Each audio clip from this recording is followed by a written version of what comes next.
Баршаңызға сәлем, сізбен сағат тем. Менің есімім Нұрдәулет. Мен есім Айбек. Бұл видеода FL Challenge туралы түсінетін боламыз. Осы видеода назарымызды робот дизайнға аударамыз. Робот дизайн дегеніміз төрешілер отырыс кезінде төп өзінің роботының және саптамаларын тиімділігін қалай көрсеткен болып саналады.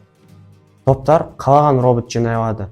Ең бастысы роботтың өлшемі 35 см кубтан аспау керек, яғни ішіне сыйып тұру керек еді.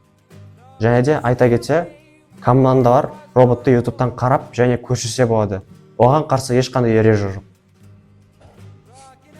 Робот дизайн деп FL-да төрешілер отырыс кезінде топтың роботы және оның саптамалары тиімділігін қалай көрсеткен болып саналады. Топ карта бойынша роботтың жолы, коды және де бұрынғы қателері робот дизайнның бөлігі саналады. Және де төрешілер шешіміне әсер етеді.